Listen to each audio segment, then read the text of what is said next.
Bonjour, je m'appelle Amy et je vais répondre à quelques questions sur le cinéma, le montage, pourquoi ça me passionne, etc.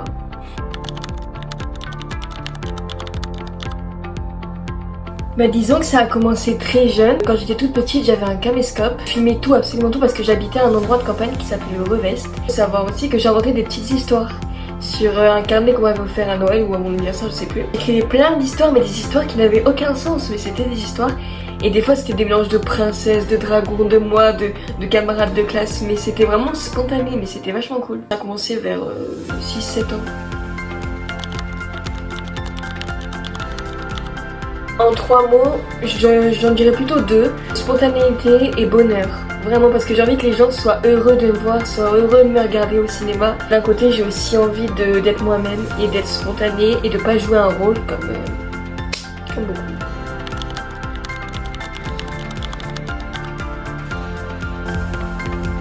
Moi, je pense que le film idéal que je pourrais sortir, ce serait plus une série, une adaptation complète en plusieurs saisons de ma vie, du début jusqu'à au moins mes 20 ans. Je n'ai pas encore 20 ans, du coup ça peut pas être tout de suite, mais si on devait le sortir d'aujourd'hui, je dirais au moins de mes 5 ans jusqu'à mes 18 ans. Une vie, j'ai toujours dit que j'avais une vie qui était semblable à celle d'une série Netflix, genre vraiment, il se passe toujours des dramas, des trucs, c'est pour ça que j'aimerais bien faire partager le grand public. Respecter un terme particulier, genre si ma vie devait être un thriller, une romance ou un film d'horreur, c'est plus une romance, ouais. Parce que mes histoires d'amour, ça joue beaucoup dans ma série Netflix.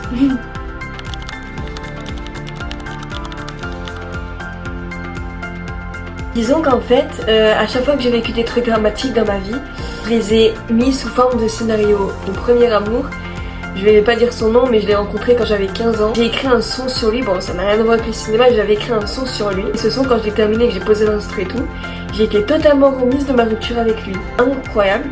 Du coup, je dirais que ça m'aide beaucoup, genre de mettre mes histoires d'amour par écrit ou par musique, etc. Et ça m'aide beaucoup, entre guillemets, m'en remettre. Alors oui, il y a quelques moments de ma vie que j'aimerais mettre sous forme de scénario, de film, qui vraiment que ça sorte au cinéma. Je vais pas mentir, énormément de mes histoires d'amour, elles sont d'une série Netflix. Et mes histoires d'amour, déjà j'aimerais bien les mettre au cinéma.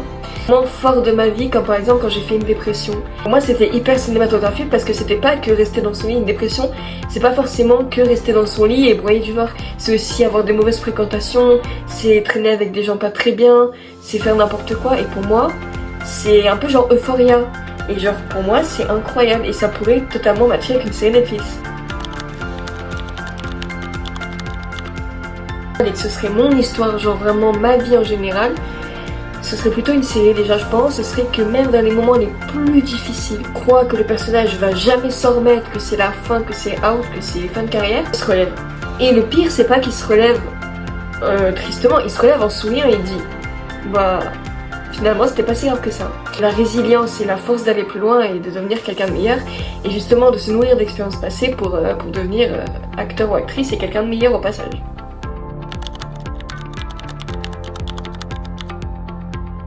Toujours les relations humaines que j'ai eues dans ma vie, elles ont influencé totalement le reste de mon existence. Très peu de rencontres qui m'ont pas influencé et c'est parce qu'en fait je traîne pas avec énormément de personnes. Mais le peu de personnes avec qui j'ai traîné dans ma vie ou que je traîne actuellement, elles influencent énormément ma vie. Mais pas dans le sens où je suis influençable et je vais faire la même chose qu'eux. Elles vont avoir un impact émotionnel, elles vont m'apprendre des choses. Je vais voir des choses en elles, que ce soit leur force, leur faiblesse. Même si jamais elles me trahissent, je vais dire putain c'était une leçon de vie en fait. Et ça va encore me faire grandir.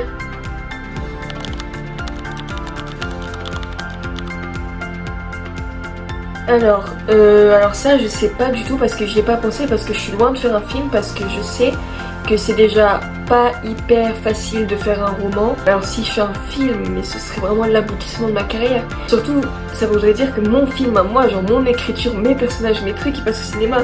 Et moi je sais toujours dire un truc, c'est que si jamais on fait l'histoire de ma vie au cinéma, ce sera moi le personnage principal, genre je serai l'actrice du personnage principal. Je vois pas quelqu'un d'autre faire ma vie à ma place parce que je suis la meilleure personne pour jouer ça.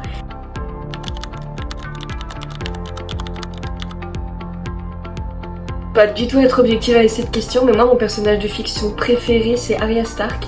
J'ai même dit que si jamais j'avais une fille un jour, enfin quand j'aurai une fille, je l'appellerais Arya. Arya c'est vraiment le personnage de résilience dans Game of Thrones, je précise. C'est vraiment le personnage de la résilience, de la force, de se relever, comme j'ai dit tout à l'heure, relever, tout est en train de partir en couille autour de toi, et de savoir se battre et de faire valoir justice, ça je trouve ça incroyable. Du coup je dirais Arya Stark. Même deux qui m'ont fait pleurer, vraiment. Une quand j'étais enfant, c'était dans Hunger Games, quand la petite roue elle meurt là, la copine de, je sais plus comment elle s'appelle, Katniss. Il y a pas longtemps, quand j'avais 15-16 ans, j'ai regardé pour la première fois Titanic. À la fin où Jack et Rose se marient au paradis, pour moi c'est juste du pur cinéma en fait. Il y a pas de mots à dire en fait. Pour moi c'est la plus belle scène de cinéma que j'ai vue. Mais je suis pas à l'abri d'en avoir d'autres puisque j'ai pas encore vu tous les films que j'ai envie de voir. Donc voilà.